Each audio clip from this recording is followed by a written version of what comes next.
ఈరోజు దేవుని వాగ్దానం. యేసుక్రీస్తు మార్గం. యేసుక్రీస్తు మార్గం అనేది దేవునితో ఒక వ్యక్తిగత సంబంధాన్ని ఏర్పరచుకోవడానికి మరియు ఆయన చిత్తాన్ని నెరవేర్చడానికి ఒక జీవన విధానం.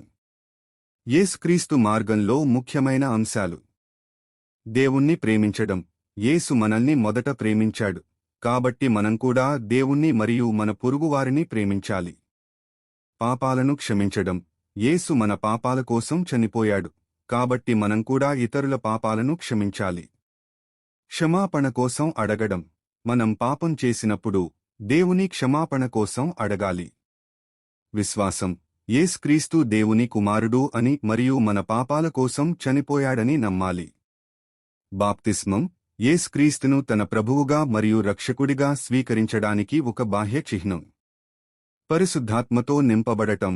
పరిశుద్ధాత్మ మనకు దేవుని చిత్తాన్ని నెరవేర్చడానికి మరియు క్రైస్తవ జీవితాన్ని గడపడానికి శక్తిని ఇస్తుంది.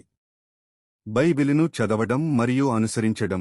బైబిలు దేవుని వాక్యం, కాబట్టి మనం దానిని చదివి దానిలోని బోధనలను అనుసరించాలి. ప్రార్థన. ప్రార్థన ద్వారా మనం దేవునితో మాట్లాడవచ్చు మరియు ఆయన సహాయం కోసం అడగవచ్చు. సంఘం. క్రైస్తవులు కలిసి సమావేశమై ఒకరినొకరు ప్రోత్సహించుకోవడానికి మరియు దేవునికి సేవ చేయడానికి సంఘం చాలా ముఖ్యమైనది. సేవ. యేసుక్రీస్తు మనకు సేవ చేశాడు, కాబట్టి మనం కూడా ఇతరులకు సేవ చేయాలి. యేసుక్రీస్తు మార్గంలో నడవడం వల్ల కలిగే ప్రయోజనాలు: దేవునితో ఒక వ్యక్తిగత సంబంధం.